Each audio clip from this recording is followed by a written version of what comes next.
Cel mai mult la acest produs mi-a plăcut protecția pe care o oferă telefonului, dar mi-aș pune totodată și o folie de protecție pentru a spori siguranța ranei.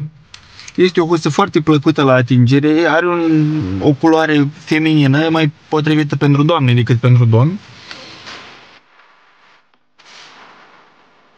Montajul este unul foarte ușor de executat.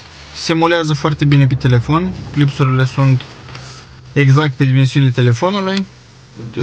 Husa nu îngreunează deloc telefonul. Protejează foarte bine ecranul telefonului.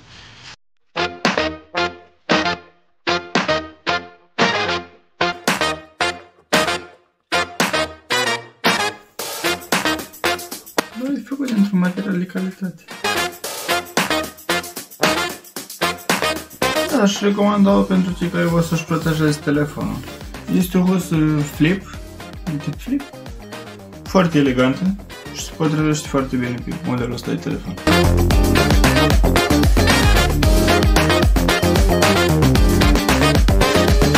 Un alt lucru interesant la această husă este că poți să pui telefonul foarte simplu și ușor și poți viziona lucruri fără a-l ține în mână.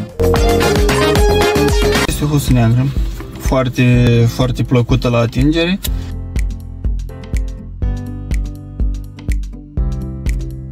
Da, ar rezista foarte bine la uzura zilnică. Foarte ușor se molează pe telefon, butoanele se comportă foarte bine, se închide foarte bine. O recomand utilizatorilor de iOS 15 Pro Max. Aș recomanda această husă persoanelor care nu utilizează o folie de protecție. Textura este foarte ok. Materialul pare de calitate. La o primă atingere se molează foarte bine pe telefon. E o husă mai curând feminină,